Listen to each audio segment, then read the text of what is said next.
Hello everyone and welcome to the recording of our first session together.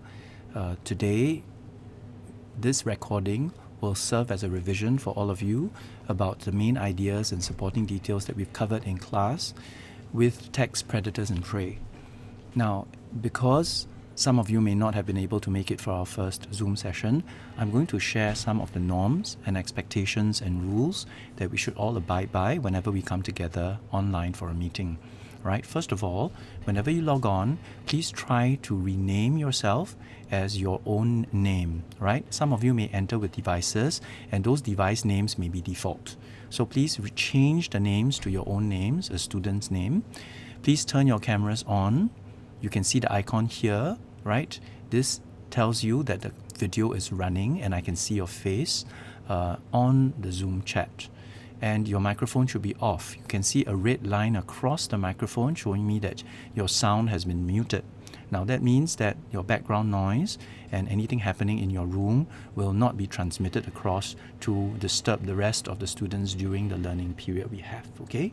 Please make sure you also change your view to speaker mode and not gallery mode, because this means that you will not be distracted by the videos and pictures of your friends. You can focus on Mr. Pang and on the slides that I am sharing with you today. All right? So make sure these three settings are always default, meaning they are always set in that way whenever you enter a meeting online with me. All right? So without further ado, we are going to be covering today's content on finding the main idea in a text. You will remember that in the previous lesson, we were talking about building a paragraph using main ideas and supporting details. Many of you were asking Mr. Pang, what's a main idea? When is an idea main, right? And you know what's a supporting detail? How do details support the main ideas? And what do you mean by support to begin with? So today's presentation will help you to understand these concepts a little bit better, all right? So today we are going to be focusing on informational texts, meaning non-fiction texts, meaning texts which cover real-world facts and information, right? These are not make-believe stories. These are not fairy tales, okay? Right, so we are going to be, by the end of the day, able to find the main idea in any text that we read that's informational or non-fiction. We are going to be able to identify the supporting details that help us to make that main idea clearer, and we can also spot how this main idea appears throughout a particular text. And finally, we ought to be able to provide a summary of that text, which I hope you will be able to do by the end of the next few units, right? Write a summary. A summary is a short version, a collection of main ideas and supporting details that give us a snapshot of what the entire text we are reading is about, all right? Okay, so let's get back to the definition of a main idea, right? So remember we talked about this in class. A main idea is the most important idea that the author wants to communicate to you as a reader.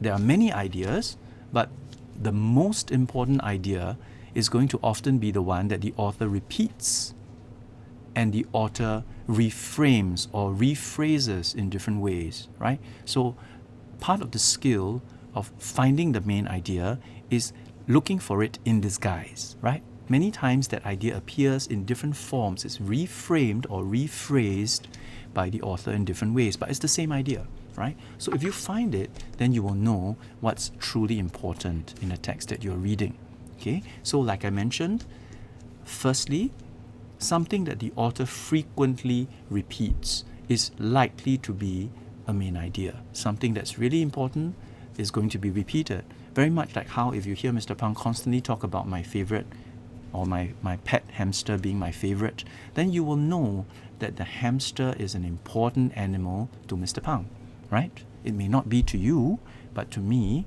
as the author, if I'm frequently writing about this hamster, then likely the hamster is a main idea to me as the writer.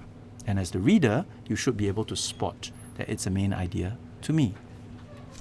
Secondly, you can identify a main idea by looking at the purpose that the text is trying to accomplish. So if I'm writing, for example, an information text on hamsters, you might ask yourself, why is Mr. Pang writing a text on hamsters? Right. It could simply be that I'm trying to share my love for hamsters with you, so that after reading about hamsters, you too might learn to love them. Or if I'm writing about a specially endangered species of hamster, I might be trying to make you understand the importance of saving this species of hamster from extinction, so that we can continue to appreciate and enjoy this creature far into the future, right? So the first way we can identify a main idea is by looking at something that's often repeated. And the second way we can identify a main idea is by looking at the purpose of the text and what are the ideas that the author wants to communicate to you so that he can accomplish that purpose, right? Okay, so supporting details are details that help or support the main idea, right? So remember, we can't just make a statement, we must always support it with evidence, right? We can't just say that, for example, lions hunt at night, right? So that is a statement of fact, but I need to give you evidence, right? So, when scientists observe hunts of lions in the wild, prides of lions or groups of lions often wait until the sun sets before they begin to hunt, because lions have excellent night vision, and this gives them an advantage when they hunt at night. So that is evidence of the main idea that lions hunt at night. The fact that they wait until the sun sets, the fact that they have excellent night vision, the fact that they hunt all together in a pack, all of these are facts or evidence that support my main or central idea. Secondly, supporting details also help us to understand the main idea more clearly.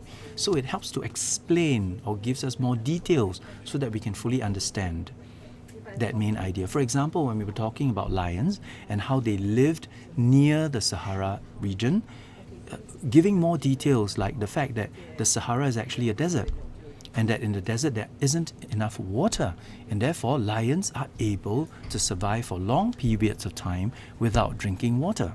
That is a supporting detail that helps me to understand the main idea more thoroughly, more clearly, and with a better focus on what's important, right? So supporting details provide evidence that supports the main idea, and supporting details help us understand the main idea by providing explanations or details more clearly.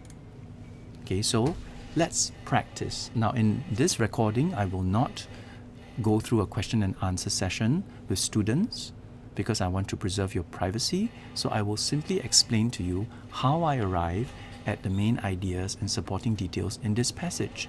Take a minute, you can pause the recording and read this passage to yourself and try, if you can, to spot the main idea, one main idea, and spot the supporting details. Spot two supporting details. Go ahead and pause the recording again and look carefully. Remember, it's not speed, it's not haste, it's slow and steady reading, followed by careful thinking that will allow you to arrive at the answers that are valuable. Okay, so don't rush. Take your time. Pause the reading, pause the recording, and take a slow read of this passage. All right. Now, I'm sure you were probably able to locate the central idea, being that there are many benefits that regular exercise bring to us. Many, many benefits, right? The benefits of exercise also happens to be the title of this passage. So it would not be wrong to say that the main idea of a passage is often reflected in its title, right? The main idea of a book is often reflected in its title, but the title is too brief, is too short to give us enough information. So you should expand on the title by adding more information to it so that it becomes a sentence that gives you the main idea. In this case, many benefits are associated with regular exercise, including physical and mental health improvements. What are the supporting details? Well, for example, for health, physical health, heart health. For example, for mental health, stress reduction. And for example, for other benefits, weight management. It helps us to maintain our weight in a healthy range. So these are some supporting details that add to help make my main idea more clear, more clearly expressed, and also give me an idea about the importance of this. Because at the end of the day, the purpose of writing about health would probably be to influence my readers to live more healthily, isn't it? So that they will take actions like physical exercise to improve their health, right? Good. So next, and most importantly, we're going to put everything together to create what we call a summary. What's a summary, you ask? A summary is a brief, clear and balanced overview of the main points of the text, and it does not include personal opinions or judgments. Now, what's a personal opinion? It's what I think and feel and like or dislike. What's a personal judgment? Well, it's what I think is right or wrong about something. So remember, in an information text, you are never telling a person what you think and what you feel. You are presenting facts and evidence and allowing your readers to arrive at their own conclusions. So therefore, when you write a summary of a non-fiction text, that summary cannot include your personal opinions or your personal judgments. So again, pause the recording to think about the main ideas and supporting details and how you might put it together into a short paragraph that summarizes this passage. If you wish to practice, you can take out your pencil and paper and jot down this quick paragraph and compare it to the answer that I have prepared to see if you have managed to identify the same main ideas and supporting details. The words may not need to be the same, but the gist or the idea that you identify should be. Okay, so I will assign you with an SLS assignment that you can use to practice crafting your main ideas and supporting details. Okay, and this would be my summary. Regular exercise offers many benefits for both physical and mental health, including heart, stress reduction, and weight management. Regular exercise is an important part of a healthy and fulfilling life. Okay, as you can tell, the summary is simple, it's clear, it's short, and it provides us with a snapshot of the entire passage without including any of my personal opinions or judgments. Right? I hope that this short video has helped you to understand main ideas and supporting details a little bit better, and I hope that it has also answered some of the questions that we've discussed and raised in class. Right, thank you for your attention, and I'll catch you all again really soon for our next installment. Goodbye.